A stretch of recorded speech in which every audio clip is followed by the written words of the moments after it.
favor.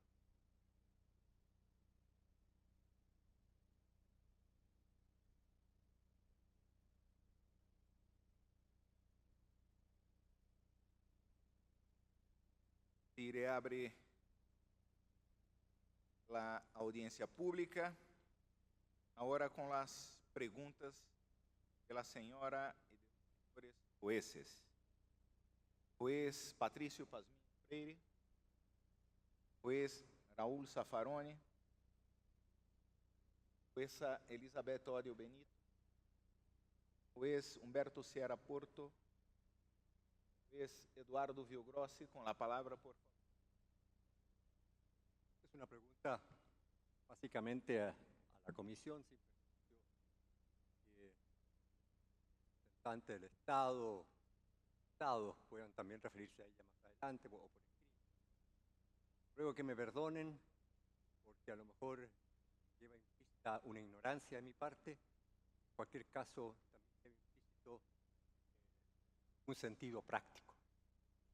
Se ha hecho la pregunta por parte de Colombia sobre la base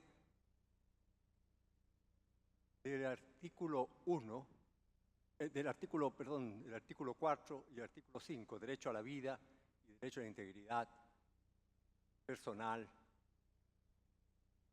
Esto implica, y esta es la primera pregunta, implica esto que finalmente un individuo o un grupo de individuos pueden presentar ante la comisión primero y llegar eventualmente a la Corte un caso de derecho, netamente derecho ambiental,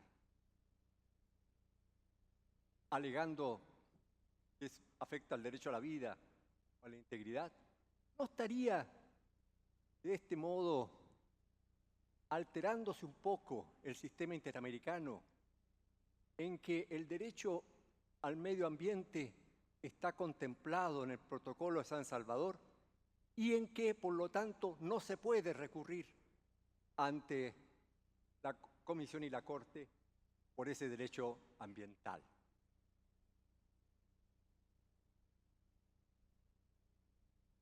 Con lo que he dicho, van las dos preguntas. Una, puede, repito, hacerse una petición alegando violación del derecho a la vida o al derecho a la integridad, pero en verdad se trate de alegaciones de un derecho ambiental o sobre la base del derecho ambiental. Y dos, ¿qué sucede con lo que establece el Protocolo de San Salvador? En que no contempla el derecho al medio ambiente, pero no lo contempla como derecho a ser invocado ante la Corte. Dejo estas preguntas planteadas, repito, por una cuestión práctica, pero al final lo que me interesa a mí es la posición de los individuos víctimas de violaciones de derechos humanos y me interesa saber, ¿no es cierto?, si al final qué instrumento aplicaríamos nosotros eventualmente en un caso como ese. Gracias. Puede responder, doctor, si lo desee. En relación con su pregunta, pues evidentemente la comisión tramitaría, digamos, y recibe una petición por los derechos que están establecidos en la convención. Un poco más cerca del micrófono que estamos escuchando. ¿Estará bien así? Señor juez, evidentemente la comisión, si recibe una petición, no es necesario identificar derechos específicamente violados. Lo que la comisión entiende es que se presentan una situación, no es necesario caracterizar los derechos que serían específicamente violados. La comisión lo que recibe es una situación de hechos respecto de los cuales determinará si hay o no una violación a los instrumentos respecto de los cuales tiene jurisdicción en el marco del sistema de peticiones y casos. En el caso de la Convención Americana no se encuentra reconocido justamente el derecho al medio ambiente como tal, y lo que ha hecho la Comisión y también la Corte Interamericana es analizar si las circunstancias, digamos, que involucran los hechos y la situación específica de la presunta víctima como resultado de la degradación al ambiente puede afectar o no, en este caso, por ejemplo, su vida o su integridad personal. Hay varios casos admitidos por la comisión, por ejemplo, donde se denuncia la contaminación que deriva de algún complejo metalúrgico y el impacto que puede tener en la integridad de estas personas. La Corte Interamericana ha conocido casos, por ejemplo, donde se han alegado situaciones relacionadas con afectaciones al ambiente derivado de las circunstancias en que viven pueblos indígenas, y la Corte lo que ha hecho es justamente esta vertiente de vincular las condiciones específicas con los derechos a la vida e integridad. En relación con el Protocolo de San Salvador y el artículo 11 que reconoce el derecho al medio ambiente sano, pues es justamente a través de los mecanismos de supervisión que tiene ese tratado que se analiza el cumplimiento que dan a los estados respecto de este derecho en particular. Disculpe que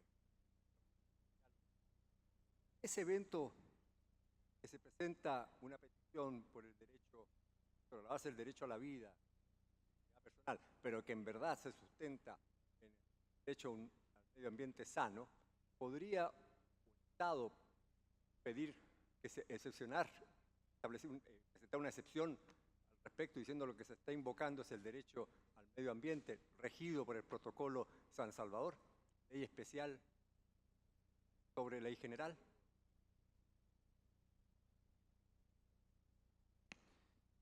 Gracias, señor juez.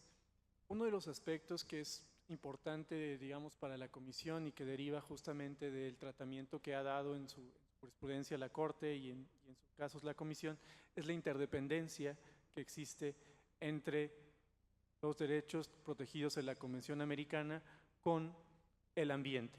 El ambiente entendido como que la degradación del medio ambiente puede afectar estos derechos. En este sentido, si un peticionario presentara una petición alegando violación al medio ambiente, justamente la comisión pues lo analizaría atendiendo a su competencia material que deriva de la Convención Americana, donde no está este derecho. Si el peticionario lo aduce como violación al medio ambiente, por supuesto que el Estado podría señalar que no es parte de la competencia material que tiene la comisión para analizarlo bajo la Convención Americana.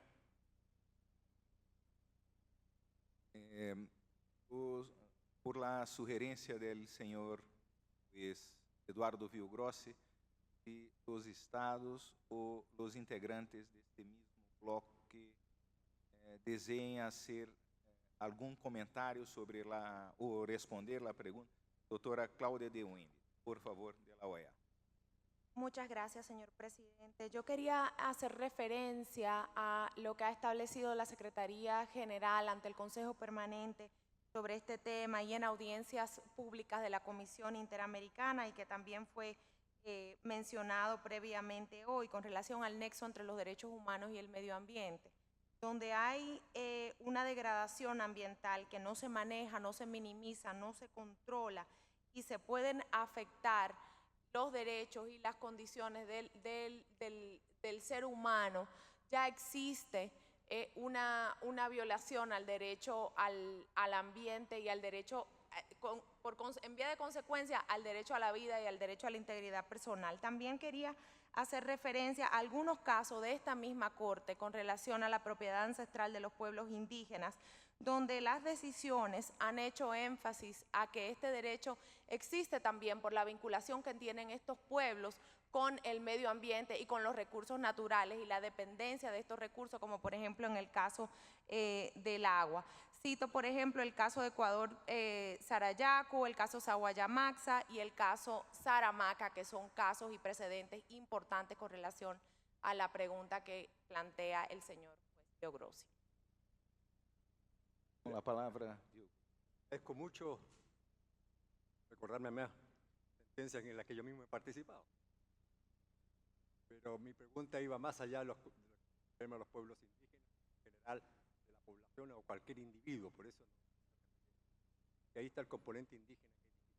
Yo preferiría, presidente, si fuera mucho pedir, que si alguien más quisiera hacer este tema.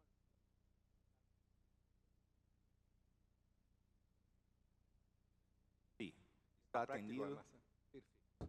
Entonces, essa importante pergunta del juez Eduardo Vilgrossi si los estados o los intervenientes hasta este momento puedan hacer referencia y por consecuencia ya anunciamos que vamos a dar un plazo de 20 días después de la audiencia para eventual, digamos, escrito decorrente exclusivamente de esta audiencia. No repetición, pero puntualmente llegar a esas respuestas. Bien, entonces seguimos el orden. Pregunto al juez Eduardo Ferrer Magrego. Sí, con la palabra. Sí, muchas gracias, presidente. En relación a la tercera pregunta sobre las obligaciones de prevención y cooperación frente a posibles daños al medio ambiente, muy interesante la intervención de la representante Claudia de Winstead, representante de la Secretaría General de la OEA, respecto a los instrumentos de protección de especies, ¿no? Esto no se había comentado. Si pudieran profundizar en esa cuestión que mencionó, ¿no? Evidentemente a la luz de esta obligación de prevención por escrito. Y también en alguna parte de su exposición hizo referencia a la necesidad de informar, ¿no? Esto tiene que ver con el derecho a la información como obligación derivada también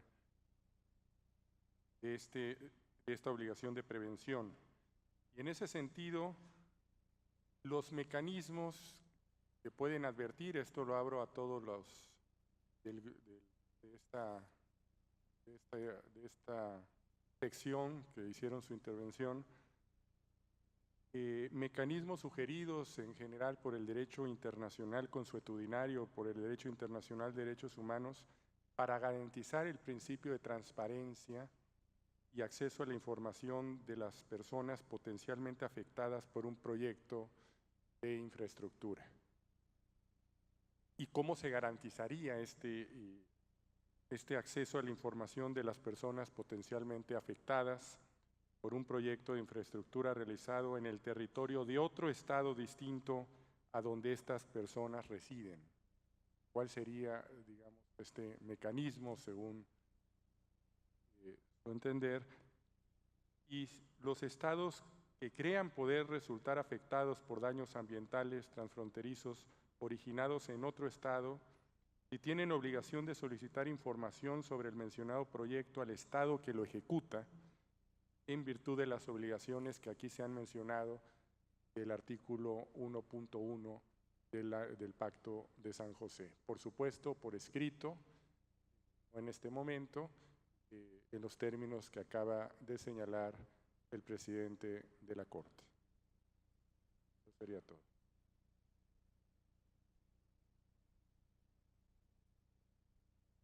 Juez Patricio Pazmiño, con la palabra, por favor. Muchas gracias, señor presidente. Permito romper el orden en virtud de tener una inquietud, simplemente la planteo como tal al señor representante de Colombia. Estima pertinente, podría sernos muy útil para este debate y este análisis que va a hacer la Corte. Usted puede incorporarnos luego los documentos, las bases jurídicas, el análisis que realizó el Estado colombiano para resolver e inclusive indemnizar a la población de frontera que sufrió los efectos del glifosato, de la fumigación con glifosato. Entiendo yo que ese proceso hoy inclusive terminó ya en una fase de reparación de población de frontera ecuatoriana que fue víctima del glifosato, que ha sido reparada por el Estado colombiano. Es decir, no conozco que haya una sentencia de un órgano jurisdiccional ni en Ecuador ni en Colombia, pero debería entenderse que debe haber alguna argumentación y un razonamiento jurídico para que el Estado colombiano haya identificado daños ambientales y humanos que se causaron a las poblaciones. Es un daño transfronterizo, ambiental y humano, que hoy ha entrado en una fase de solución, de reparación y ha concluido, inclusive tengo entendido. Puede ser que ahí haya elementos que nos permitan tener más luces sobre el asunto en cuestión. Nada más.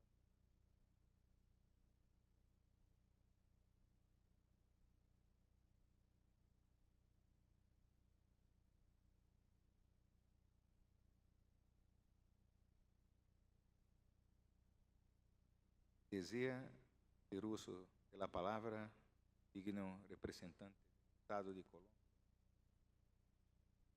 Gracias, señor presidente.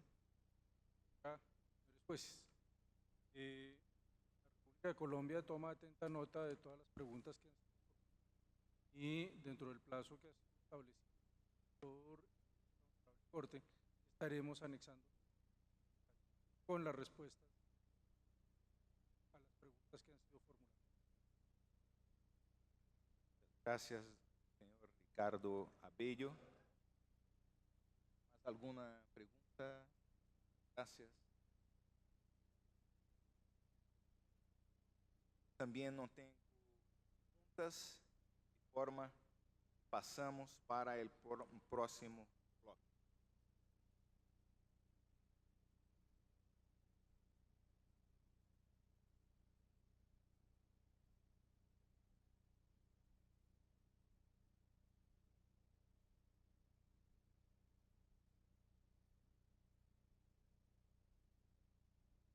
En ese momento daré ahora la palabra a la representación de la Escuela Mayor de Derecho de la Universidad Sergio Arboleda.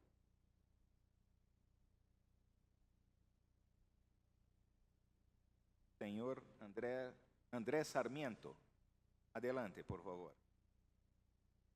Muchas gracias, señor presidente, jueces, señora jueza.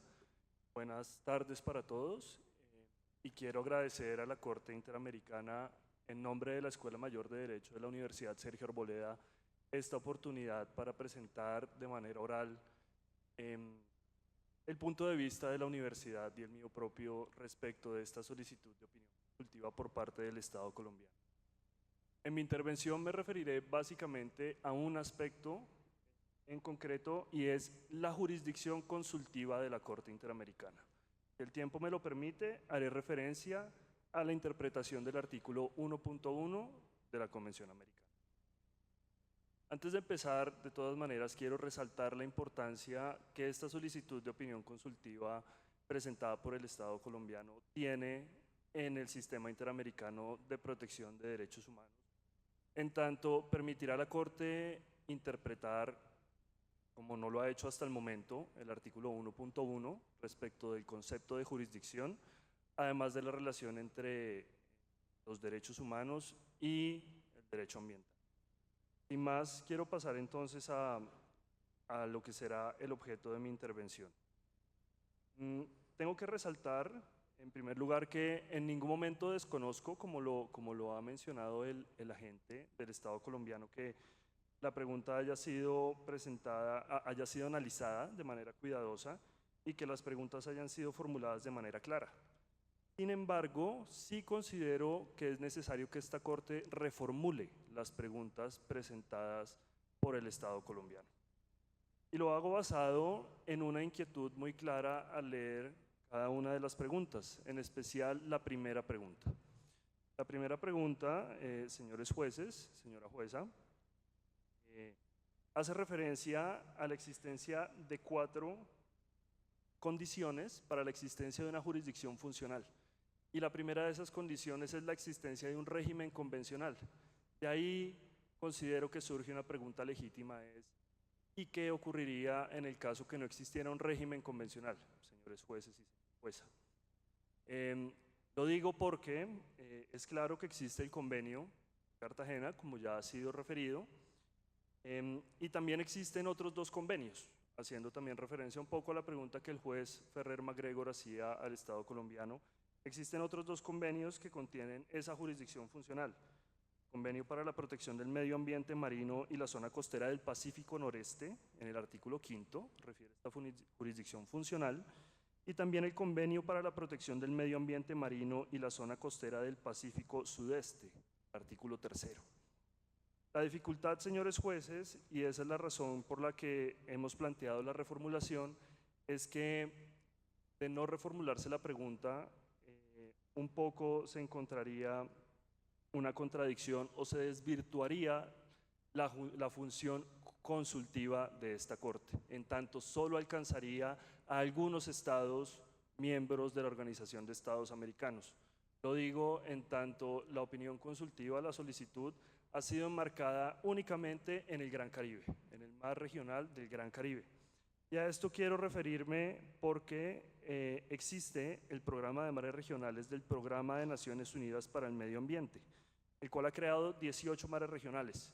Y en nuestro contexto, en el contexto americano, otros 2 mares regionales son de vital importancia. Uno es el del Pacífico Nororiental, en el cual se encuentran algunos estados americanos, y también el Pacífico Suroriental. En ese orden de ideas, señores jueces, considero que es necesario, y ya esta Corte lo ha referido desde su opinión consultiva número 3 sobre la restricción a la pena de muerte, en que lo único que el procedimiento consultivo está destinado a facilitar es que los Estados miembros y los órganos de la OEA obtengan una interpretación judicial suficientemente amplia.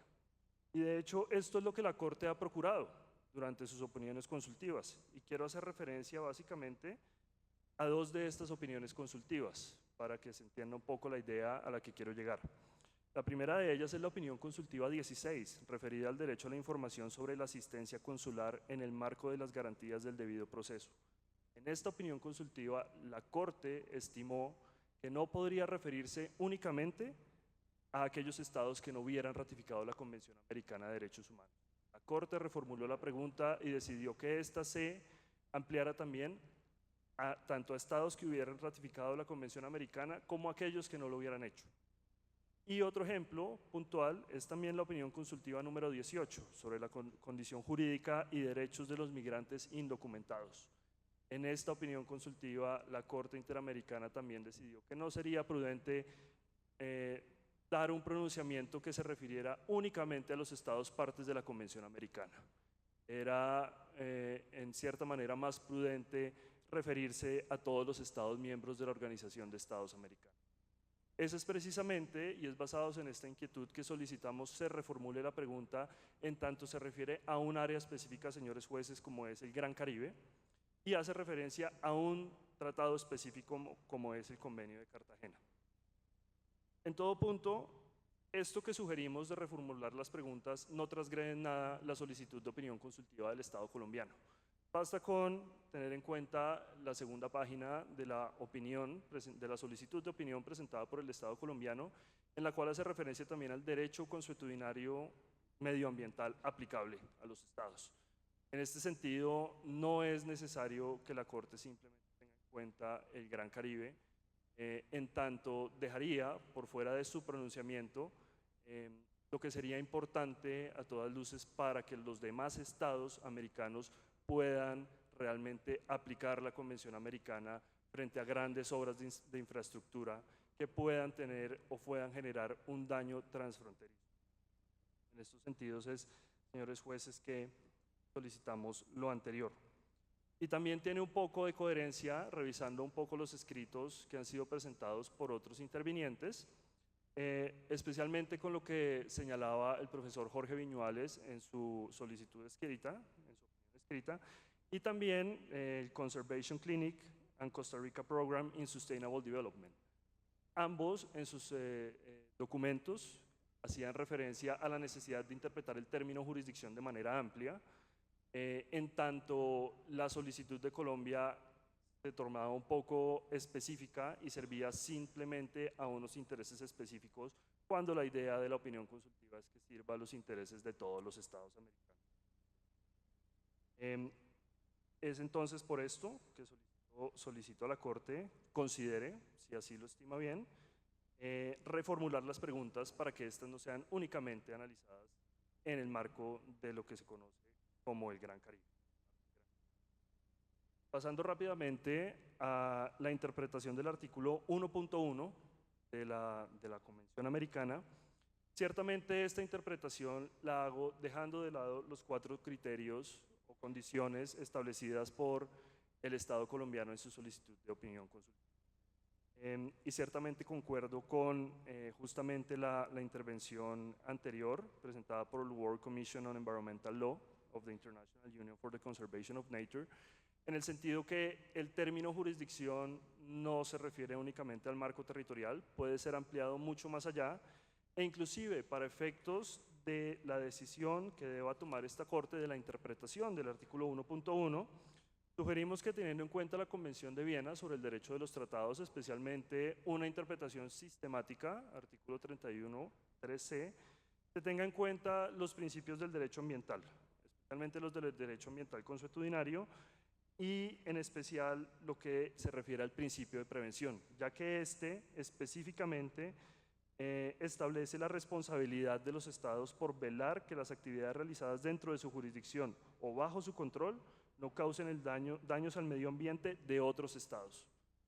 De esta sola lectura, señores jueces, de lo que establece el principio de prevención, es dable entonces concluir que el término jurisdicción se puede interpretar, además de la manera como ya lo han hecho otros tribunales internacionales, específicamente más prolíficamente la Corte Europea de Derechos Humanos, en el sentido que el control que ejerce el Estado ciertamente es un control que puede ejercer en tanto la obra, la gran infraestructura o la obra que lleva a cabo puede tener un efecto transfronterizo y esa obra se encuentra bajo su jurisdicción y en consiguiente las consecuencias medioambientales que esa obra pueda conllevar.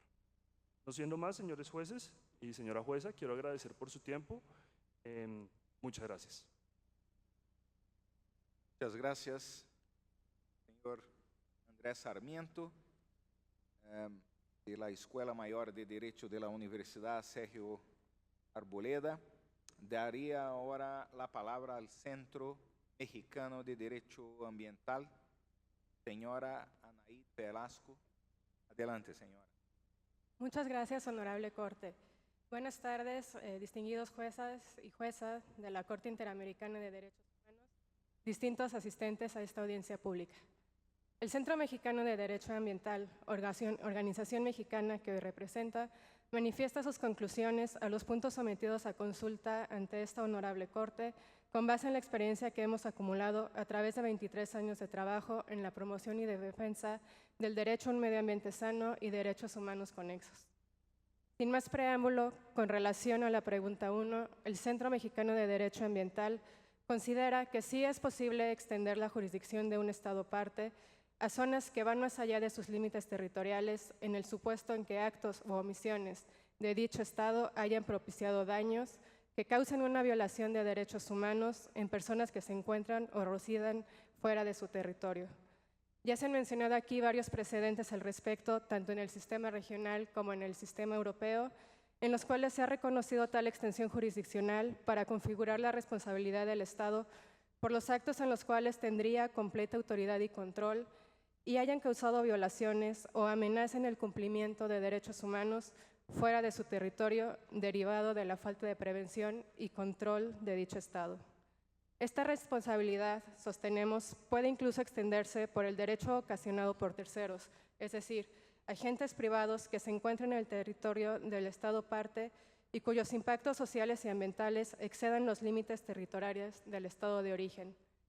Este argumento es aún mayor fortalecido al entender que existe un área de jurisdicción funcional, como se ha mencionado, prevista para la implementación efectiva del Tratado Internacional en cuestión, a saber, el Convenio de Cartagena, y cuyas previsiones establecen un régimen de protección al ambiente marino y prevé responsabilidades de los Estados parte sobre actos que perjudiquen a terceros, principios que además han sido reconocidos por el propio derecho ambiental internacional, entre otros bajo el principio de prevención, como ya se ha expuesto. Hay que recordar, en este sentido, que existen diversos casos en los cuales se puede establecer una clara relación entre la generación de daños ambientales que rebasan las fronteras de un país y cuyos efectos propician violaciones de derechos humanos en el territorio de otro Estado, Esta cuestión es más susceptible de verse vivida cuando el medio contaminado es el aire o el agua, lo cual fácilmente puede hacer que el daño se expanda a áreas más allá de la jurisdicción del estado contaminante, haciéndolo por lo tanto responsable ante su falta de control. Con relación a la segunda pregunta, el SEMDA manifiesta que la relación existente entre el medio ambiente y el cumplimiento de derechos humanos, tales como el derecho a la vida y el derecho a la integridad, no solo es una realidad que se puede comprobar en lo cotidiano, sino que es una conexión reconocida en diversos instrumentos internacionales y jurisprudencia de esta honorable Corte. Así, por ejemplo, en el Sistema de Protección Universal de Derechos Humanos se ha reconocido, abro comillas, que la degradación del medio ambiente puede interferir, y de hecho lo hace, en el disfrute de una amplia gama de derechos humanos, por ejemplo, los derechos a la vida, a la salud, a la alimentación y al agua. En ese mismo sentido, en enero de este año, el relator especial John Knox sobre la cuestión de las obligaciones de derechos humanos y el medio ambiente señaló en su informe sobre biodiversidad y derechos humanos, abro comillas, que la degradación y la pérdida de diversidad biológica suelen obedecer a pautas existentes de discriminación y refuerzan esas pautas. Todos necesitamos los servicios de los ecosistemas, pero algunas personas dependen de ellos más que otras. Basta recordar las poblaciones indígenas, los pescadores y otras personas que dependen directamente de los productos de los bosques, ríos, lagos y océanos para obtener alimentos, combustible y medicamentos. Los daños ambientales pueden tener y a menudo tienen consecuencias desastrosas para ellos. Esto es así no solo por la estrecha relación que mantienen con la naturaleza, como ya se ha referido, sino también porque suelen tener escaso poder económico y político en sus países, de modo que no les resulta fácil encontrar sustitutos para los recursos naturales perdidos. La pérdida de diversidad biológica probablemente acentúa la desigualdad y la marginación de los sectores más vulnerables de la sociedad al reducir su acceso a materiales básicos para una vida sana y disminuir su libertad de opción y de acción. Un desarrollo económico que no tenga en cuenta los efectos en estos servicios que prestan los ecosistemas puede, por lo tanto, disminuir la calidad de vida de las poblaciones vulnerables, aunque otros sectores de la sociedad se beneficien. Cierro comillas. De forma que se considera que el acto u omisión de un Estado parte cuyos efectos causen un daño grave al medio ambiente marino no es compatible con su deber de respetar y garantizar el derecho a la vida y el derecho a la integridad personal. Dicho razonamiento es aún más contundente cuando se entiende al medio marino como un elemento que configura a otro derecho humano, a saber, el derecho al medio ambiente sano, reconocido ya por instrumentos regionales y constituciones políticas de los estados que forman parte de la OEA. Así pues, y atendiendo a la característica de interdependencia de los derechos humanos, se puede afirmar que la afectación del derecho al medio ambiente sano imposibilita la plena realización del derecho humano a la vida y el derecho humano a la integridad personal. Finalmente, con relación a la tercera pregunta sobre la necesidad de evaluar el impacto ambiental de grandes obras de infraestructura, es importante destacar que el derecho internacional del medio ambiente debe ser referido como parte medular de los derechos referidos, esto es, vida e integridad personal, puesto que se trata del estándar de protección más alto y estos tratados internacionales dotan de contenido sustantivo al derecho al medio ambiente sano. El derecho al medio ambiente sano se ha desarrollado también a partir de dos pilares, el principio precautorio y el principio de prevención, y a través de ellos se ha buscado, por una parte, conservar el patrimonio natural de la humanidad y por la otra, disminuir los riesgos a los que nuestras sociedades son expuestas en razón del desarrollo tecnológico.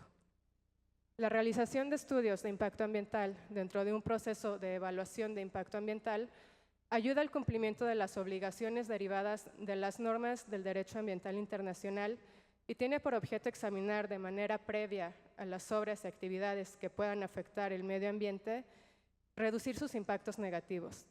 La realización de estudios de impacto ambiental constituye uno de los mecanismos más eficaces para garantizar el goce efectivo del derecho a la vida y a la integridad personal, entre otros, además de contribuir al derecho de acceso a la información, participación social y derecho de acceso a la justicia. Al respecto, se ha señalado en el sistema universal que el derecho de los derechos humanos impone determinadas obligaciones de procedimientos a los estados en lo que respecta a la protección del medio ambiente. Entre estas obligaciones figuran el deber de evaluar el impacto ambiental.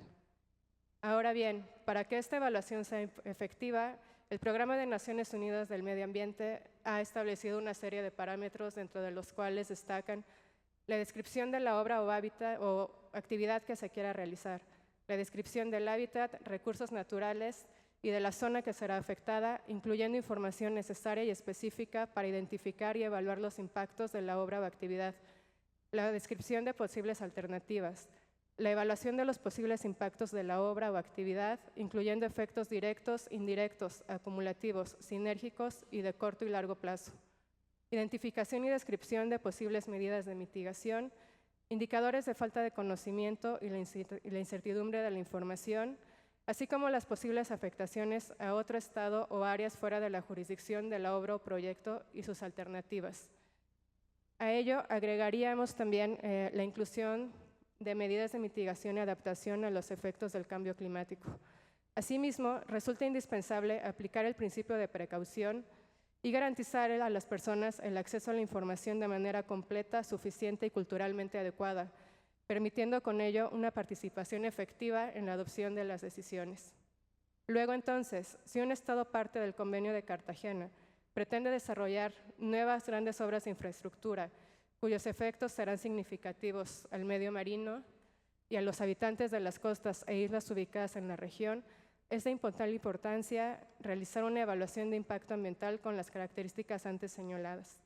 Además, se deben promover la notificación, el intercambio de información y consultas de aquellas obras o actividades que vayan a realizar bajo su jurisdicción y que puedan tener efectos adversos importantes para la diversidad biológica de otros estados o personas, lo cual resulta compatible no solo con el Convenio de Cartagena, sino con principios internacionales de cooperación transfronteriza provenientes del derecho ambiental internacional. Ello abona, a su vez, al cumplimiento de los derechos y libertades enunciados en los artículos referidos del pacto, pues será esta la vía a través de la cual se contará con la información necesaria para prevenir un daño ambiental susceptible de limitar o imposibilitar el goce efectivo del derecho a la vida y a la integridad personal. Muchas gracias. Muchas gracias. Para Anaíd Velasco. Daría ahora la palabra a la señora Nadia Estefanía Mejía Amaya. Adelante, señora. Muchas gracias, honorable presidente. Distinguidos jueces y juezas, representantes de los estados, compañeros de sociedad civil y demás presentes. Para mí es un honor estar en la presente audiencia y representar a 4 jóvenes apasionados por los derechos humanos, que nos hemos formado a través del estudio de la jurisprudencia que emana de su magnífico trabajo e inmortalizado en sentencias. Honorables jueces, hoy hacemos uno de nuestros sueños hecho realidad. Ante ustedes, como sociedad civil, abogados y defensores de derechos humanos, expondré nuestras observaciones a la opinión consultiva presentada por el Estado de Colombia, a fin de contribuir con nuestro aporte en la protección de los derechos humanos en el sistema interamericano. Sin más preámbulo y en atención a la opinión consultiva, desarrollaré las observaciones en 3 puntos. Como primer punto, la interpretación de la Convención Americana a la luz de las obligaciones de los Estados que emana del derecho internacional del medio ambiente. Y es que en el marco de la Convención Americana, a través de la interpretación sistemática y evolutiva, debe abordarse las obligaciones positivas de los Estados de protección y conservación del medio ambiente para asegurar los derechos a la vida, a la integridad personal y otros derechos consignados en la Convención. En este sentido, la jurisprudencia de esta honorable Corte en los casos de las comunidades indígenas, Mayagna Aguastigni versus Nicaragua, Yaquiaxa y Juyamaxa, ambos de Paraguay, Saramanca versus Surinam y Sarayacu versus Ecuador, no solo se han tutelado derechos de las comunidades indígenas, sino que también se destaca la importante relación entre el derecho al ambiente y los demás derechos consignados en la Convención. La evidente interdependencia entre la protección del medio ambiente y los derechos consagrados de la Convención conlleva la necesidad de interpretar la Convención a la luz de las obligaciones de los Estados en materia de protección medioambiental en 3 contextos. En el contexto internacional, la Carta de Derechos y Deberes Económicos de los Estados de 1974, igual la Declaración de Estocolmo, establece la obligación de realizar procedimientos de consulta previa y cooperación para la explotación de recursos naturales compartidos. Como segundo punto, adoptar las políticas de protección y preservación, así de mejoramiento del medio ambiente, especialmente para prevenir daños transfronterizos. En el contexto regional tenemos el Protocolo de San Salvador, que reconoce el derecho a un ambiente sano, pero también tenemos el Convenio de Cartagena, que reconoce la cooperación entre los estados, buscando lograr un desarrollo coordinado que implique las menores afectaciones al medio ambiente. También es importante considerar lo que se establece en la región europea, con los tratados de Maastricht, que se encuentran las obligaciones extraterritoriales de los estados en caso de que haya un impacto en el medio ambiente. También los tratados de Ámsterdam, que constituyen la obligación de integrar la protección del medio ambiente en sus políticas sectoriales. También, como uno de los más importantes a raíz de la actualidad, es sobre el cambio climático, que se ha adoptado a través del Tratado de Lisboa en el 2009. Honorables jueces, a raíz de estos instrumentos internacionales, se deriva una serie de principios y directrices del derecho internacional del medio ambiente para proteger la región del Gran Caribe. Interalia a los principios de prevención y precautorio, que son de suma importancia y han sido incluidos en el Convenio sobre la Diversidad Biológica y en la Declaración de Estocolmo, así como en la Convención de Cartagena. Esta honorable Corte anunció en el caso de Xarayacu versus Ecuador que estos principios pueden servir como un punto de partida para imponer las obligaciones de prevenir por medios efectivos y adecuados cualquier detrimento del medio ambiente, que ya sea por el Estado o por terceros, y pueda tener una implicación con los derechos humanos previo realización a un proyecto o entre la duda de que pueda causarse un impacto ambiental al realizarse estos megaproyectos. Es importante tomar en consideración también el principio de mitigación de daño, desarrollado también en la Declaración de Estocolmo, donde implica la obligación de contar con medidas efectivas de reparación, en el caso de restitutio in integrum, y, si no se puede realizar esta, la indemnización de daños causados. Criterios idénticos desarrollados por esta honorable Corte.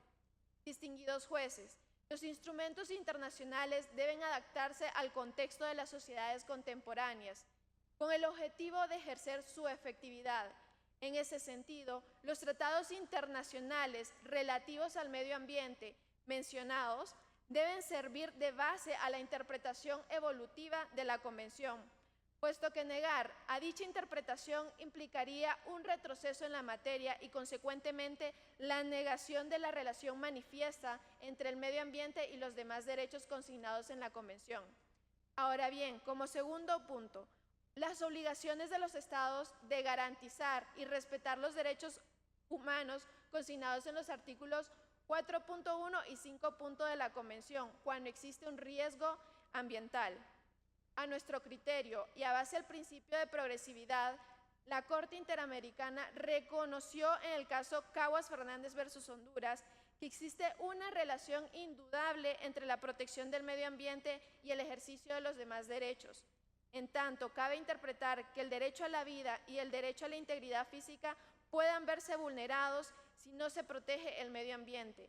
Asimismo, esta es una oportunidad única para que la Corte Interamericana interprete el derecho internacional del medio ambiente y sus principios como vinculantes para la Convención Americana. Por ello, y prima facie, los Estados deben armonizar su legislación interna conforme a las obligaciones internacionales en relación al medio ambiente y garantizar su control efectivo. Ahora bien, previo a realizar los megaproyectos, los Estados están obligados a realizar la consulta previa respectiva e informada llevada a cabo conforme a los estándares internacionales, esto en relación al convenio 169 de la OIT, que forma parte del corpus juris del sistema interamericano a través de la jurisprudencia que ha desarrollado esta honorable Corte.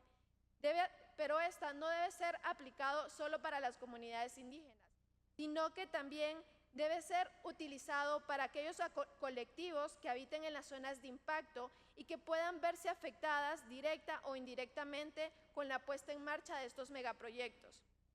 De igual forma, los estudios de impacto ambiental deben ser parte de una política ambiental de los estados para verse como una acción de prevenir posibles violaciones a derechos humanos previo a la realización de los megaproyectos en su territorio y que puedan ocasionar efectos negativos en el medio ambiente. Por ello, honorables jueces, es de vital relevancia tomar en consideración las directrices promovidas por la Secretaría del Convenio sobre la Diversidad Biológica, donde establece los parámetros para llevar estos estudios de impacto ambiental. Distinguidos magistrados, espero compartan nuestro juicio al considerar que no realizarse estos estudios de impacto ambiental y no tomar las medidas de supervisión adecuadas puedan verse afectados los derechos consignados en la Convención. Como tercer punto, las obligaciones de cooperación internacional de los estados cuando se hay un riesgo del medio ambiente. Es de suma preocupación cuando se llega a afectar jurisdicciones que no son de un estado y se realizan estos megaproyectos.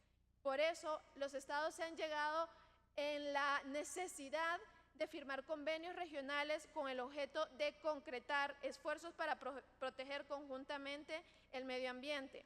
Por ello, se ha desarrollado en la introducción y en el preámbulo de Cartagena el principio de solidaridad. Distinguidos jueces, a nuestro criterio, este principio debe tomarse en cuenta al momento de interpretar la jurisdicción extraterritorial que crea el Convenio de Cartagena. Igualmente, debe tomarse en cuenta los principios de la Pacta Sunt Servandum y el artículo 26 del Convenio de Viena sobre el derecho de los tratados. Si bien es cierto, los estados tienen soberanía sobre los recursos naturales que se encuentran dentro de su jurisdicción, no es menos cierto que esta soberanía no es absoluta y está sujeta inter alia a una obligación general de no causar daño al medio ambiente de otros países o zonas más allá de su jurisdicción. Conscientes que para efectos de innovar el sistema interamericano es importante que se tenga en consideración el principio de responsabilidad ambiental del derecho internacional del medio ambiente, que plantea que el causante de provocar un daño ambiental tiene la obligación e inexcusablemente las medidas de reparación y rehabilitación, así como asumir la responsabilidad que corresponda, sumando a ello en el ámbito internacional la responsabilidad internacional de los estados al no supervisar estos megaproyectos que se realicen y que puedan implicar violaciones a derechos humanos. Por lo anterior, pretendemos que se marque un precedente en materia de derechos humanos en lo que se refiere a la responsabilidad e indemnización por contaminaciones y otros daños ambientales de actividades realizadas dentro de la jurisdicción de los estados y que pueda afectar otras regiones que no sea de su jurisdicción. Finalmente, estimamos con gran valía que la interpretación de la Corte haga a la Convención Americana y a las normas del derecho internacional del medio ambiente y particularmente sobre el Convenio de Cartagena se haga teniendo presente el siguiente pasaje de la Declaración de Principios de la Cumbre de las Américas. Solo podrá sustentarse el progreso social y la prosperidad económica si nuestra población vive en un medio saludable y se gestione con cuidado y responsabilidad nuestro ecosistema y recursos naturales. Honorables jueces, representantes de los estados, mis colegas de sociedad civil y la academia, quiero agradecerles por su atención y la oportunidad de poder desarrollar nuestras observaciones a la opinión consultiva presentada por Colombia. Gracias. Muchísimas gracias, señora Nadia Mejía. Daría ahora la palabra a la señora Silvana Piñares Cera. Por favor, con la palabra por un máximo de 10 minutos. Por favor. Muchas gracias, señor presidente. Buenas tardes a todos los miembros de la Honorable Corte y a todas las demás personas presentes en la sesión del día de hoy. Mi nombre es Silvana Insignares, vengo en representación del Grupo de Investigación de Ciencia Política y Derecho de la Universidad del Norte y especialmente por el Grupo de Jóvenes Investigadores Juan Miguel Cortés, Meilin Ortiz y Orlando de la Hoz. En este momento procedo a realizar las siguientes observaciones teniendo en cuenta la cuestión que nos agrupa en el día de hoy. Frente al tema del derecho ambiental y su conexión con los derechos humanos, me permito precisar que el medio ambiente como bien jurídico protegido es de reciente aceptación. A nivel internacional se crea un marco jurídico de protección ambiental a partir de la inserción del medio ambiente dentro de las preocupaciones del entorno internacional. En este sentido, se han expedido una serie de instrumentos internacionales en los que se han planteado como objetivo principal abordar la cuestión ambiental y la responsabilidad de los estados en su conservación. Conforme a ello, el desarrollo legislativo, liderado de conformidad con otros instrumentos internacionales que consagran disposiciones ambientales, como son la Declaración Universal de los Derechos Humanos y la Carta Democrática Interamericana en su artículo 15. En este sentido, debido a las dimensiones globales de las que somos conscientes los seres humanos en la actualidad, se ha podido comprender cómo la afectación al medio ambiente causa problemas transfronterizos, como los hemos mencionado en el día de hoy, y sus consecuencias no se reflejan únicamente en el estado donde se realizó la respectiva afectación. Así las cosas, la contaminación no conoce fronteras. Por ello, la contaminación transfronteriza constituye el primer dato que evidencia la inevitable dimensión internacional que a menudo presenta problemas ambientales. Así las cosas, este tipo de cuestiones se denominan exportación de la contaminación, la cual es entendida como aquella que no genera el efecto transfronterizo de una contaminación local, sino la exportación a otro país o a zonas situadas más allá de la jurisdicción nacional y de las propias fronteras o de los riesgos contaminantes. Así las cosas, frente a la judicialización del derecho del medio ambiente en el sistema, cabe destacar la interconexión entre el derecho internacional del medio ambiente y el derecho internacional de los derechos humanos, en la medida que la Declaración de Estocolmo en 1972, la Agenda Global fijó las bases de las interconexiones entre derechos humanos y ambiente, relación que permite una mayor atención de los conflictos sociales y un avance en el aporte del derecho internacional hacia la búsqueda de soluciones permanentes. Unir la categoría de los derechos humanos y el ambiente o ver el derecho al ambiente sano como un derecho humano permite tener un desarrollo integral del estándar de protección de las poblaciones más vulnerables, donde se requiere la salvaguarda de las dimensiones económicas, políticas, social, cultural y ambiental de los individuos para el reconocimiento efectivo de sus derechos. El sistema contempló el derecho al medio ambiente sano en su artículo 11 del Protocolo de San Salvador, el cual se ha hecho judicializable por vía de interpretación en la jurisprudencia de la Corte, estableciendo la conexidad, entre otros, con el derecho a la vida y a la integridad personal. Precisamente la comprensión del derecho al medio ambiente sano en una relación de la integridad cultural de las poblaciones se concibe en diferentes pilares que acarrean responsabilidad para los estados. Así las cosas, solicitamos a la Honorable Corte realizar una interpretación evolutiva del concepto de comunidad étnica para abordar, teniendo en cuenta el carácter del instrumento internacional de la Convención y que la misma Corte ha determinado que dicho instrumento debe interpretarse de manera dinámica, es decir, en evolución, tendiente a extender el estándar internacional a sistemas nuevos siempre que estén amparados en derechos preexistentes consagrados en los instrumentos que la Corte considera estar habilitada para su conocimiento.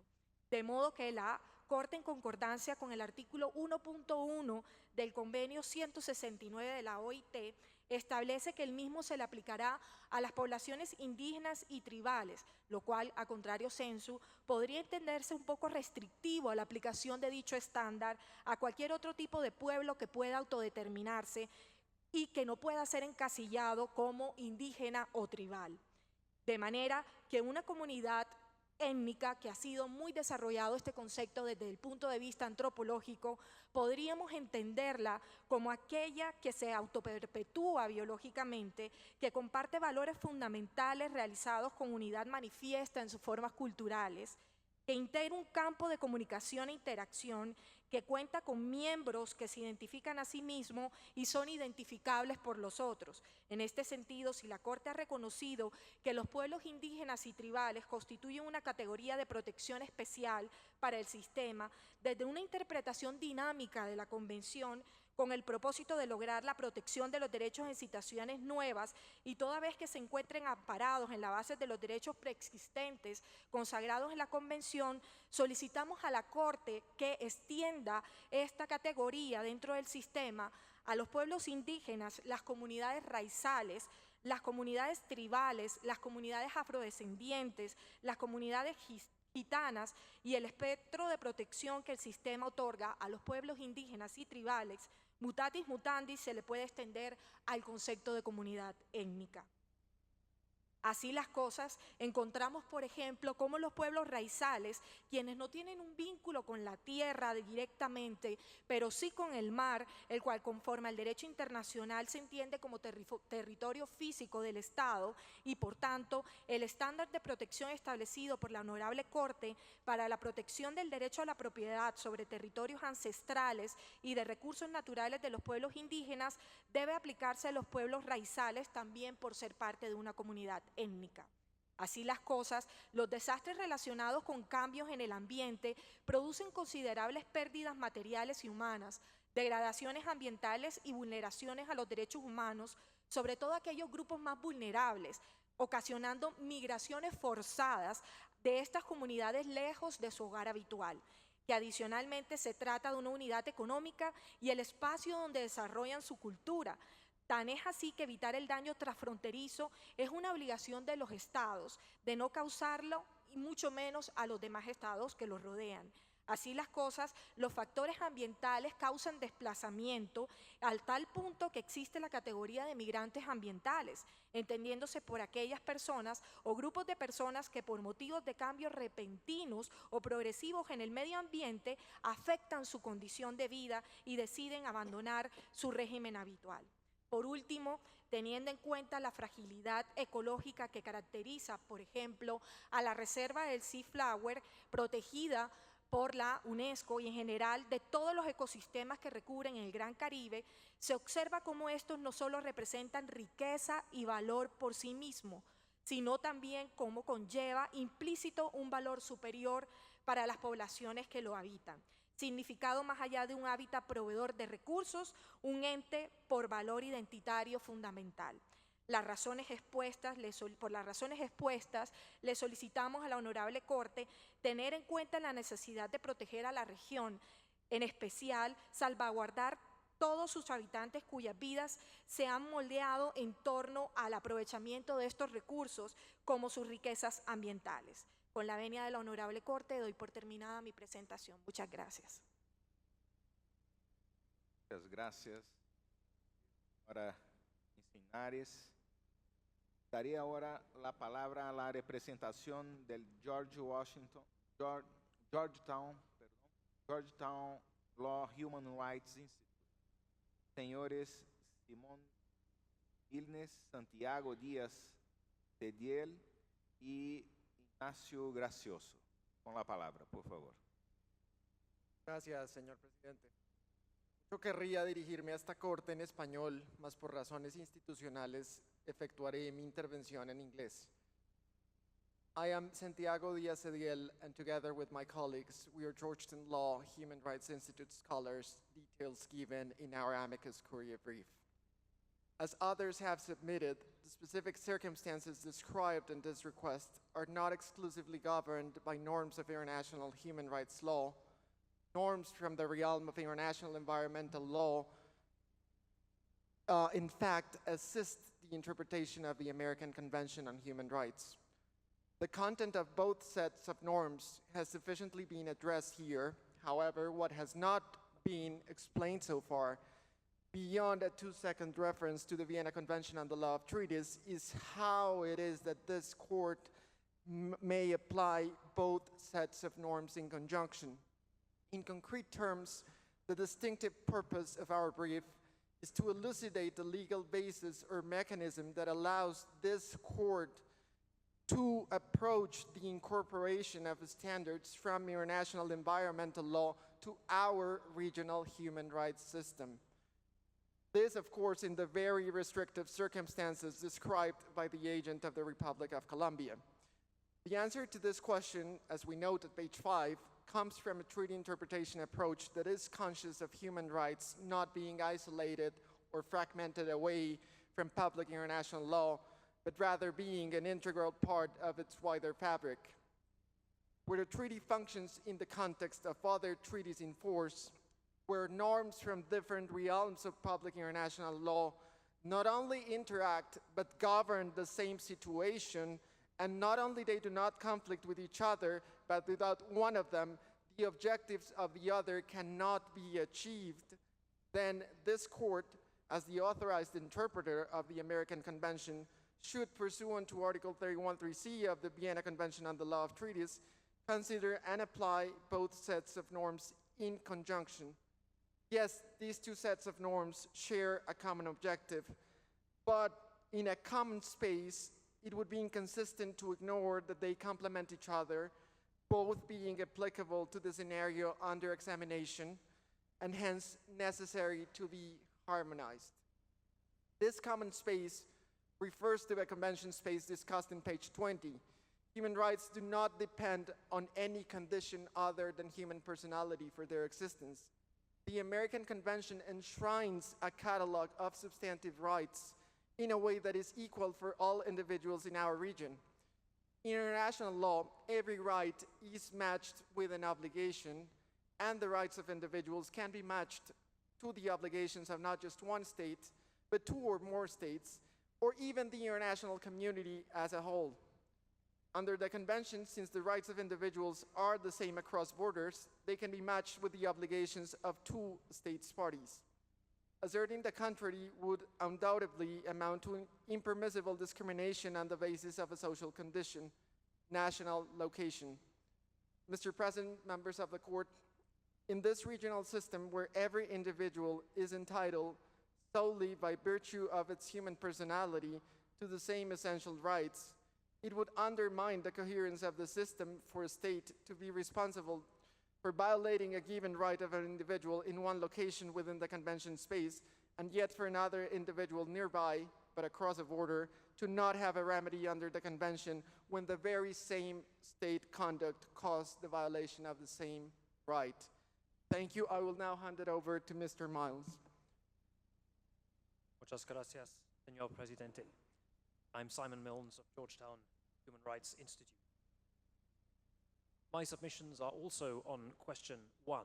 I hope to provide just a few points of detailed context for the interpretation of Article 1. With regard to the growing consensus about the legitimacy and necessity under existing treaties of extraterritorial human rights obligations, for example, the Maastricht Principles and the reports of Professor John Knox, let me just emphasize that the authorship of these works is extremely distinguished. We note on page 9, these are undoubtedly the works of highly qualified publicists within the meaning of ICJ statute. Therefore, they are in themselves sources of international law.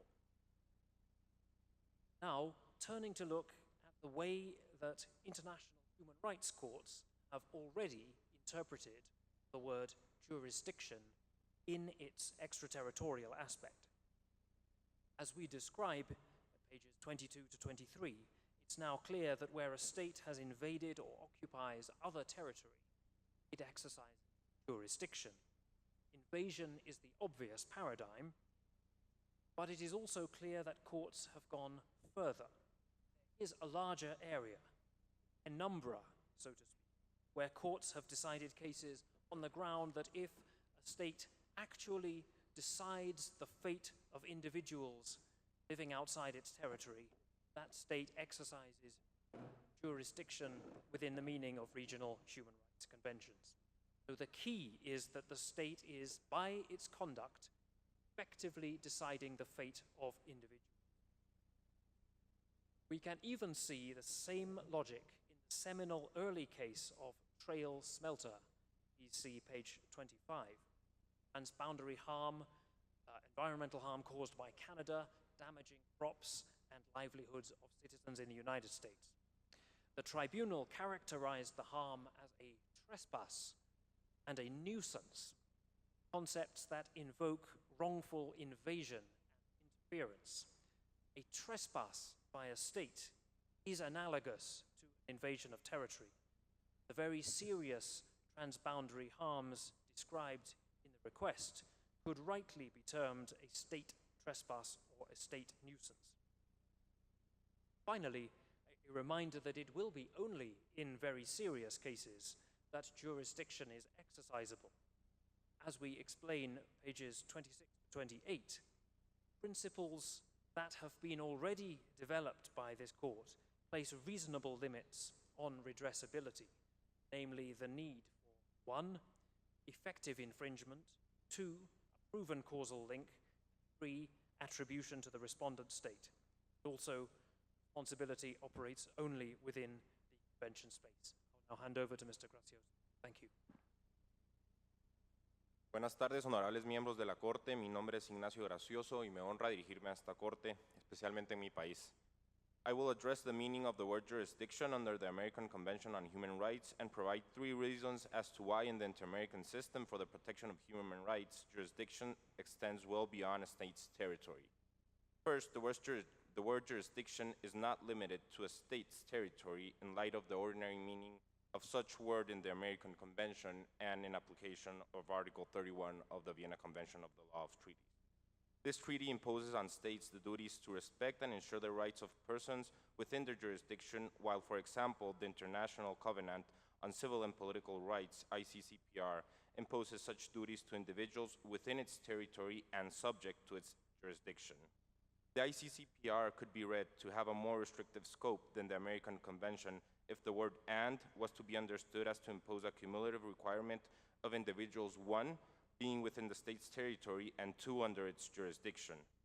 This arguably narrow interpretation has been rejected by the Human Rights Committee when it stated in the Lopez Burgos case that it would be unconscionable to so interpret that a state party can perpetrate violations of the covenant on the territory of another state, which violations it cannot perpetrate on its own territory. Secondly, as has been mentioned already, the preparatory work of the American Convention evidences that the high contracting parties made a conscious decision when removing a reference to territory from the draft clause, which instead was substituted by the term jurisdiction in Article 1.1. The substitution reflects that contracting parties did not understand jurisdiction and territory as synonyms, because in such case, that removal would have had no practical effect at all. A truthful interpretation of the word jurisdiction must clearly distinguish it from a state's territory.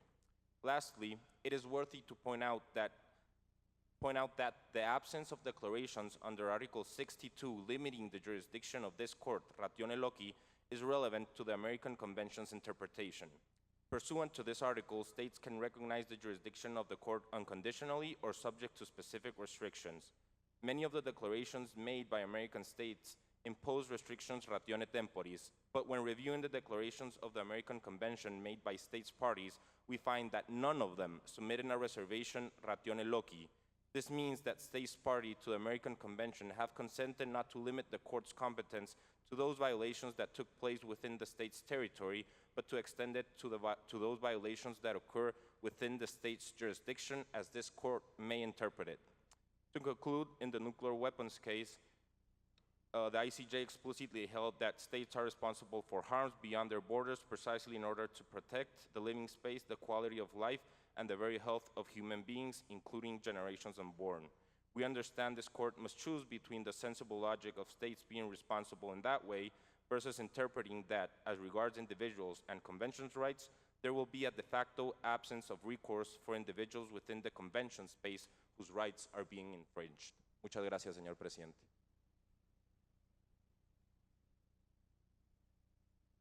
Muchas gracias. Este bloque. Este momento, entonces, vamos a pasar la palabra a preguntas de los jueces de la jueza. Juez Patricio Pazmiño Freire, juez Raúl Zaffaroni, jueza Elizabeth Odio, juez Roberto Sierra Porto, juez Eduardo Villagrossi, juez Eduardo Ferrer. La palabra.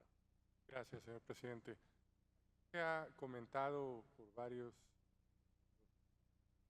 que intervinieron en este bloque sobre la interpretación del 1.1, sobre la jurisdicción, si es o no más allá del territorio. Y también se nos ha dicho una interpretación que pues debe tener relación esta jurisdicción extraterritorial, debe tener relación con la comprobación de que el Estado ejerce control y autoridad sobre una persona fuera de su territorio. Y esto es así.